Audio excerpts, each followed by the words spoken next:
Good afternoon. I want to welcome all our friends in the media. I want to thank my colleagues who are joining me here today to talk about the end of the mask mandate, both for businesses, which is long overdue, and we welcome that for our small businesses, but also the end of the mask mandate for our children, which still remains, inexplicably, I think at this point, fair to say. Last week, my conference sent a letter, every member of the Republican conference signed a letter to Governor Hochul asking for the metrics that she would use in keeping the mask mandate in place for kids, but also in identifying the metrics that would be used to end it. What's the off-ramp? Because at this point, without data identifying when it would end, you would have to believe that it could go on forever. Because clearly we're not following the science any longer, and to prove that point, we received no data, no metrics, and in fact, her Department of Health said there is no data to identify. There is no identified off-ramp. We don't really know, but they tell us we're using the data and we're following the experts. The same experts who've been wrong countless times for the past 2 years. So we're still following them. And again, I think everyone knows that we've been following political science for a very long time. This conference stood up to Governor Cuomo and his emergency powers and executive orders time and again. Over 50 times we voted to end his emergency COVID powers. Over 50 times our colleagues in the Democratic conference voted to keep them in place.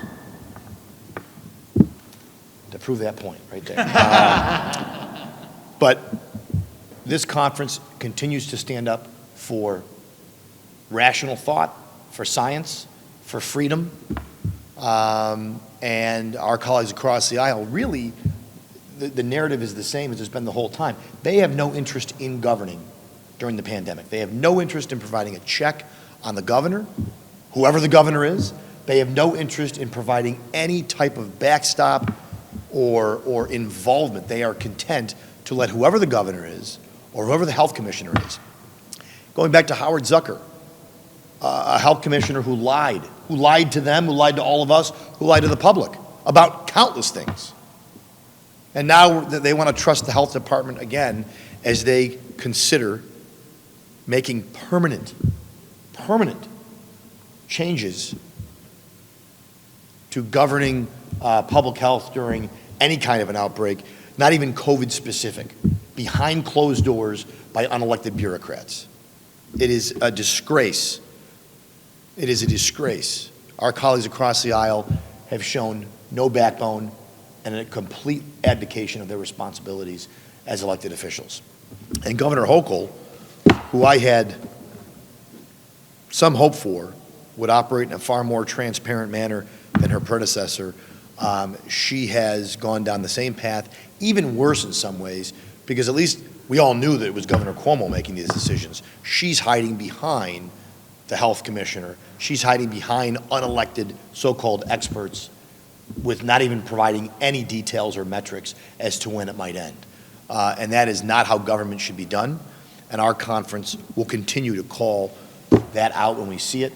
And again, we're calling for the end of the mask mandate for children. It is ridiculous that kids are going to walk around every other they're going to go to football games or sporting events or parties, no masks. They see their adult counterparts, their moms and dads, no masks. They go to the mall, no masks. But as soon as they walk into school, got to mask up. I can tell you, they're smart enough to know this doesn't add up. And that's why we're calling this out. You see other states, New Jersey, Connecticut, Pennsylvania, Massachusetts, they've all ended the mask mandate for kids. What is happening right now to our students is really nothing short of child abuse at this point. And we are going to call that out. We are going to continue to call on the governor to rescind this mask mandate.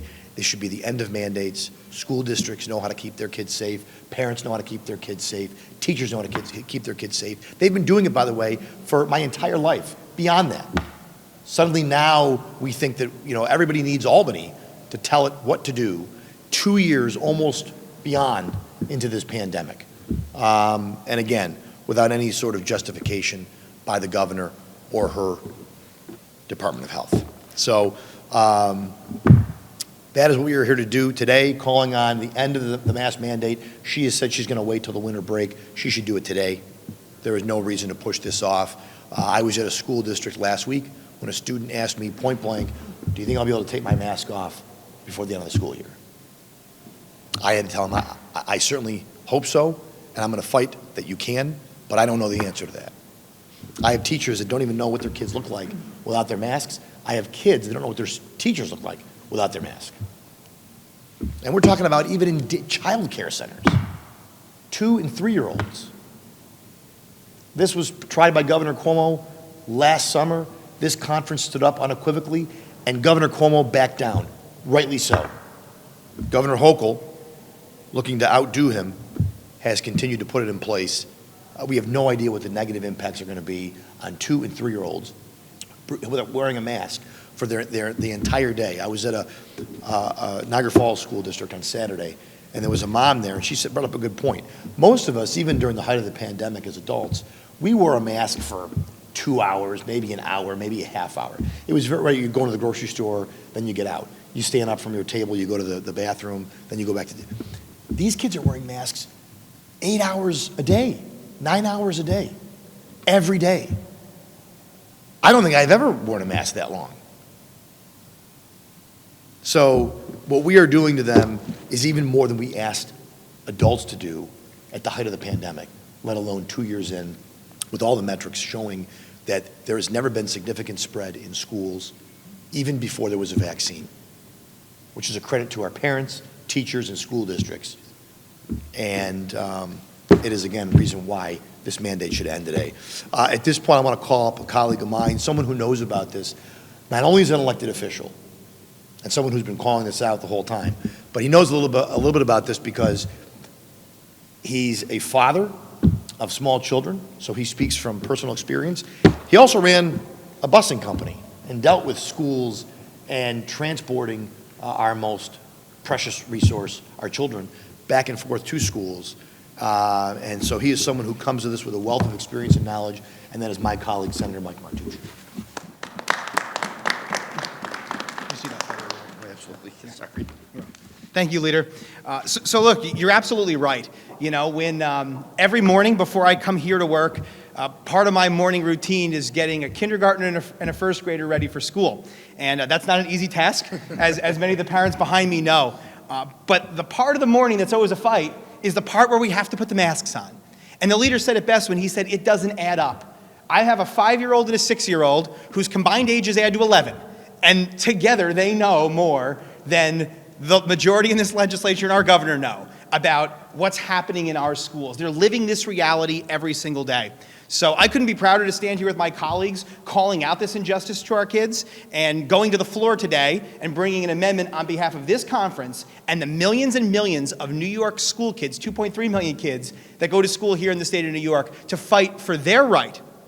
Because what we know today is a lot more than we knew back a year and a half ago. What we know is that adults 65 and over are 500 times more likely than our youngest kids to be affected by this and be hospitalized, right? But yet, there's no mask mandate that exists today for people over 65.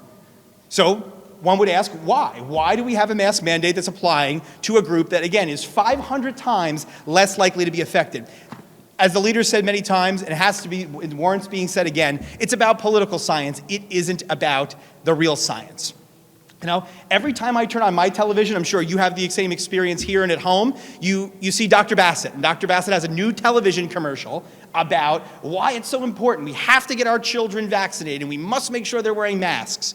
And we, this group here, has been accused throughout this entire pandemic of fear-mongering. Well, you talk about fear-mongering. Here are almost endless television and radio commercials every single day that says if you don't make sure you do all these things for your kids, they're going to get sick and they can even die. When in reality, the science doesn't justify it in the least.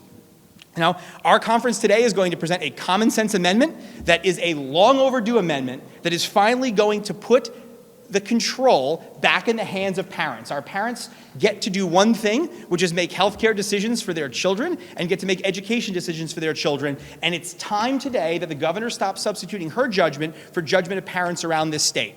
There might be parents who choose to mask their children, and that's their choice. We're not stopping anyone or prohibiting anyone from continuing to use masks if they choose or if their individual situation warrants it. But what's well overdue and long overdue is making sure that our kids finally have the opportunity to unmask. And today, we're going to be calling on the majority to take action. It's time that finally government butts out and lets parents make a decision. It's time to unmask our kids. So with that, it's my honor to introduce my friend and colleague, Senator Jordan, to speak more on this issue about how these masks are adversely affecting our children. Thank you, Senator Martucci. And good afternoon, everybody.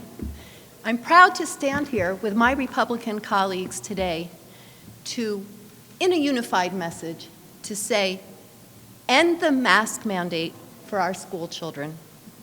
We're beyond time, so end it. Parents in my district want this. Families want this. Superintendents and educators around the state want this. And of course, our students want this. I appreciate the so-called indoor business mask mandate being over, but let's be honest. This issue is not resolved until our children are unmasked. The school mask mandate really doesn't make sense anymore. When our children are out of school, they are in venues without masks. They are in large venues, grocery stores, Walmart, even at each other's houses, restaurants. It seems silly and hypocritical that once they walk into the school, they've got to put their mask on. All of a sudden, right? The governor and her administration need to listen. On Friday, I sent Governor Hochul my online petition that had 1,127 signatures asking for the governor to end the mask mandate for our school children.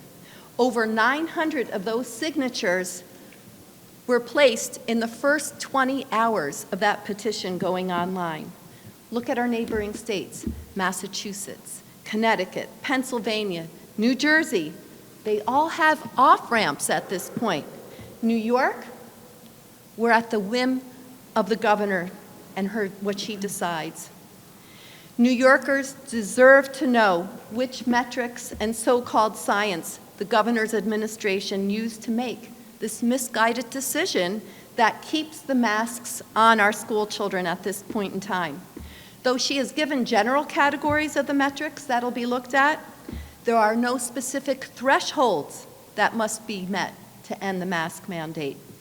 The governor was wrong when she categorized school children in the most vulnerable category of our population. All along, the science has told us that children are least vulnerable to physical sickness. In fact, if we listen to science, masking our children has done more harm than good. So studies and statistics show the following. They show that pediatric mental health numbers are vastly increased. Covering a child's face mutes nonverbal forms of communication and can result in robotic and emotionless interactions, anxiety, and depression. The early learning development of children has decreased by 23%. Masks can interfere with young children's brain development. It can be harder to hear and understand speech and facial expressions and emotions when people are wearing masks. Referrals of children to speech therapy have increased. Seeing people speak is a building block of phonetic development. It's especially important for children with disabilities, such as hearing impairment. Masks can cause severe acne and other skin problems. The discomfort of a mask distracts children from learning. Masks can be vectors for pathogens if they become moist or are used for too long a period of time. So, Governor Hochul, are you listening? We've been here before under Cuomo's emergency powers, and here we are again with Hochul's executive orders and regulations. So we need to step up as a legislature. That's why we're here. That's what we're elected to do, to provide checks and balances. While most Democrat legislators remain silent on the issue, there's a growing number of them that claim to want to unmask our school children. It's been in their power to do that all along. They control what they want to get passed on the floors of both houses. So why haven't they taken action?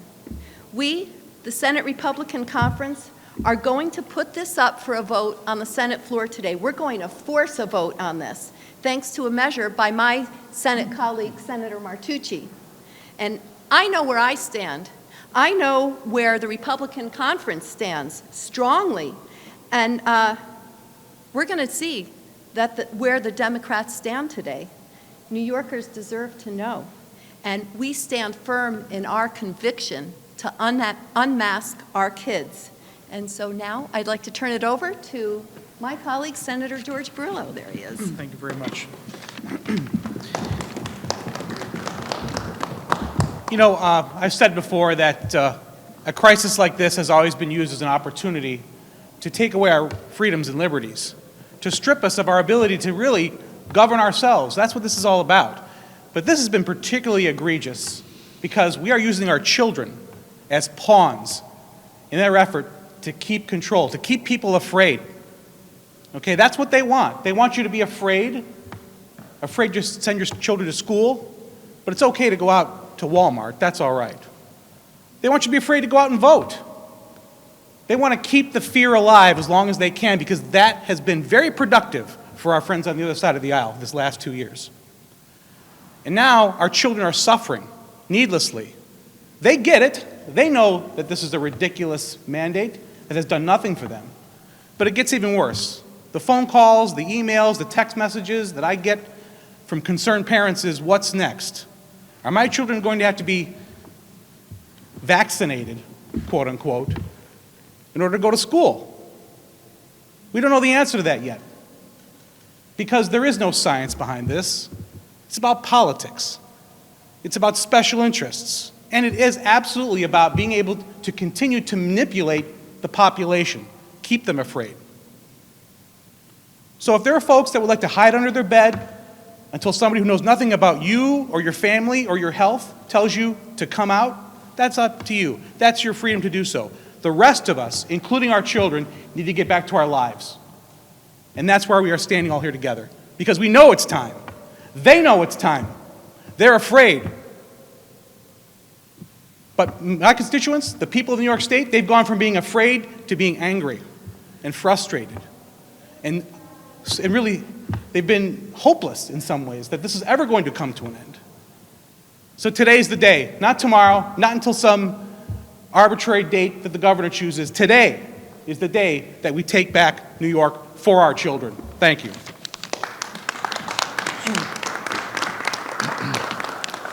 Thank you, Senator Burillo. I want to thank my colleagues, Senator Martucci, Senator Jordan as well.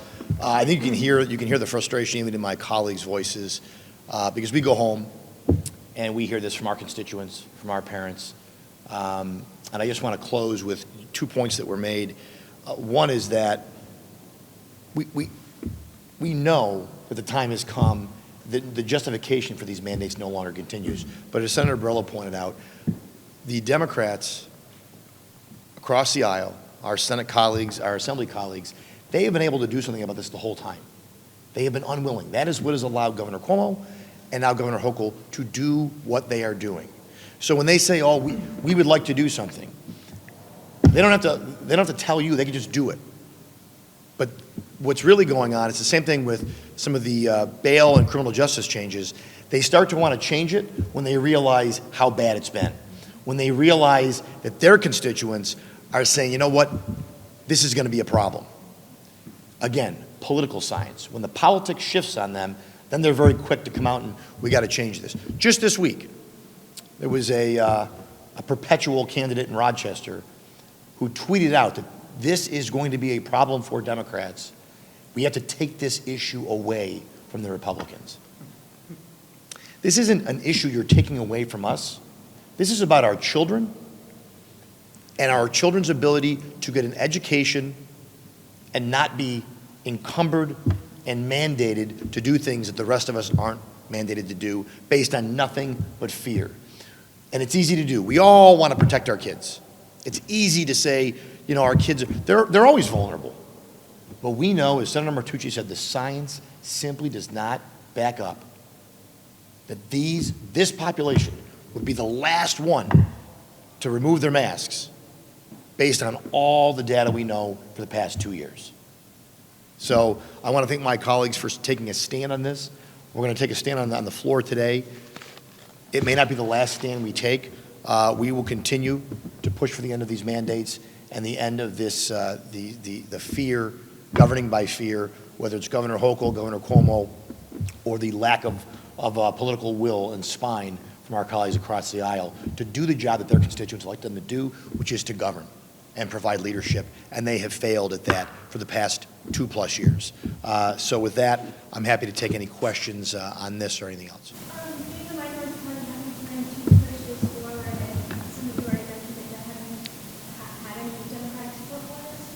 Well, they'll come out and say, oh, we would love to see the end of this, but apparently they're unaware of their ability as elected state senators. They can simply put a bill on the floor, a resolution on the floor. I'm sure they could have a conversation with the governor. She knows they're unwilling to do anything. That's why she's doing this. If she thought they were willing to actually govern, I think you would see a different approach from the executive. We're going to put a hostile amendment on the floor today. But you know, when people say, well, you're the minority party, well, we were the minority party when we were calling on Governor Cuomo to be investigated for the nursing home deaths. We were the minority party when we called on Governor Cuomo to resign. And you know what? He did. And so this conference has shown an ability, because we're on the right side of the issues. I promise you, the public is absolutely on the side of this conference on this issue and a host of other issues. And that's our power. Our power comes from the people of the state of New York, who both we represent and in some cases are represented by our colleagues across the aisle. Okay, thank you guys.